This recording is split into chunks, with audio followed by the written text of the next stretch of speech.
याद रखना भक्तों, एक बात सुनाऊं, अतिथि आपके घर से कभी भूखा ना जाए, इसका ध्यान रख लोगे ना तो जीवन में कभी लक्ष्मी आपके घर में कम नहीं होगी।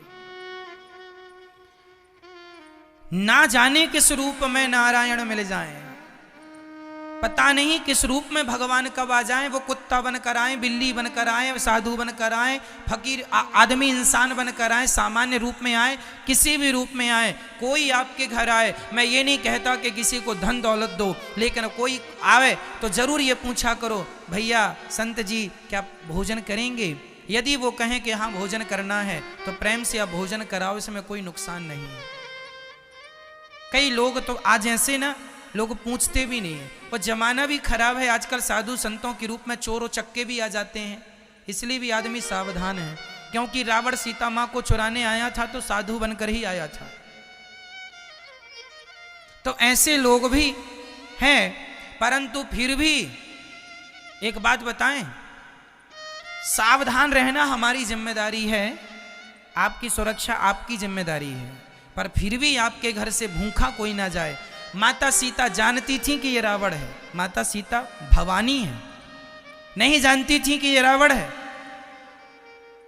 लेकिन रावण बन के क्या आया था? साधु।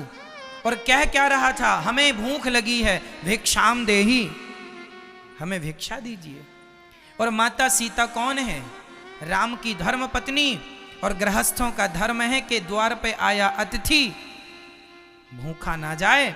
माता सीता जानती थी कि ये रावण है, मुझे हरने आया है। जो लक्ष्मण रेखा थी, रावण बोला इसे पार करके आओ और मुझे भूख लगी है, भोजन कराओ। माता सीता लक्ष्मण रेखा पर पार करके गईं। किसी ने माता सीता से सवाल किया कि क्या जरूरत थी लक्ष्मण रेखा को पार करने की, कोई आया था तो आने देती? माता सीता बोली नहीं, हम गृहस्थ हैं और गृहस्थों का सबसे श्रेष्ठ धर्म है अतिथि देवो भव। मैंने अपने धर्म का पालन किया है और मैंने अपने धर्म के लिए कि मेरे द्वार से अतिथि भूखा ना जाए, भले वो रावण ही क्यों ना हो, पर भूखा रोटी मांग रहा है तो देना धर्म है, मैंने दिया। मैंने धर्म की रक्षा की तो उसी धर्म ने फिर सीता माँ की भी रक्षा की, ज्यों की त्यों सीता माँ सही सलामत वापस मिल गई हैं। धर्मो रक्षति रक्षिता, जब आप धर्म की रक्षा करते हैं तो धर्म भी हमारी रक्षा करता है। इसलिए अतिथि देवो भव, अतिथि देवो भव जरूरी है, हम अतिथि की सेवा करें।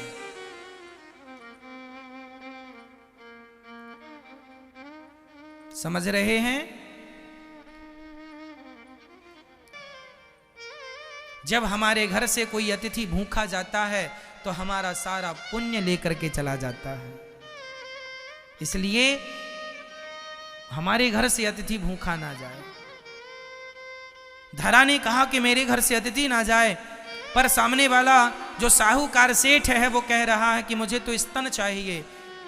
धरा ने कहा ठीक है, तुम्हारा सौदा मंजूर है।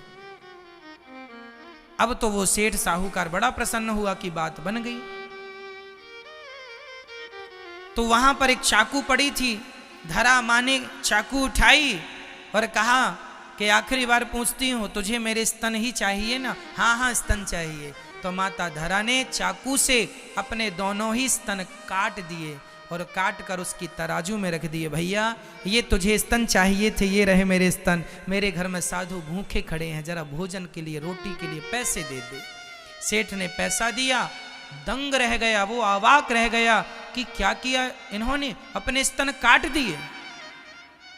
वो समझ रहा था कि कोई सामान्य महिला है, विषय वासना की दृष्टि से देख रहा था, लेकिन वो तो परम भक्त थी। उन्होंने स्तन काट कर दिए, पैसे लिए, बाजार से सामान खरीदा और सामान खरीद कर संतों के लिए बढ़िया भोजन प्रसाद तैयार किया। संतों ने प्रसाद पाया। तभी संत की दृष्टि पड़ी कि माता धरा की साड़ी से रक्त निकल रहा, खून निकल रहा। संत ने पूछा, माँ ये आपकी साड़ी से खून कैसा? तो माता धरा ने पूरी राम कहानी बताई। महाराज मेरे घर में कुछ भोजन के व्यवस्था नहीं थी और मैं फलाने के घर गई तो उन्होंने कह दिया कि तुम स्तन दोगे, तो ही मैं पैसा दूंगा, और मेरे पास कुछ गिरवी रखने को था नहीं, तो मैंने अपने स्तन को काट के गिरवी रख दिया है आपकी रोटी के लिए।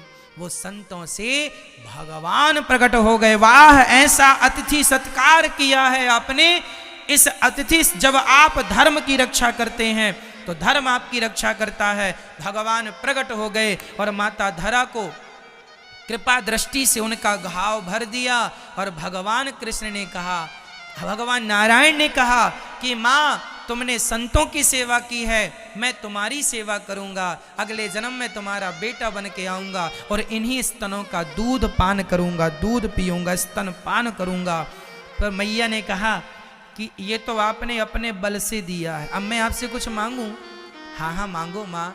तो कन्हैया, भगवान मैया यशोदा, मैया धरा ने कहा कि प्रभु, जब आप मेरे बेटे बन के आना तो मुझे वात्सल्य देना, मुझे प्यार देना, है ना? ठीक है, दूंगा। वही धरा यशोदा बनी और वही भगवान नारायण आज कृष्ण बनकर यशोदा मैया की गोद में खेल रहे हैं। और जितना प्यार भगवान ने मैया यशोदा को दिया, इतना प्यार माता देवकी को नहीं मिला। ये वात्सल्य की लीला है। 11.5 साल तक प्यार किया भगवान ने अपनी मां को, बचपन का।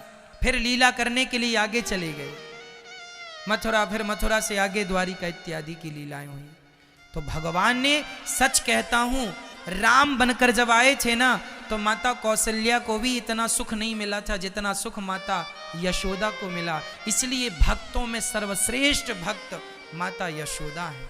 गोपियां और माता यशोदा उच्च कोटि की। ये केवल मां नहीं है, यशोदा मैया केवल मां नहीं है, उच्च कोटि की भगवान की परम उपासक भक्त है मैया यशोदा।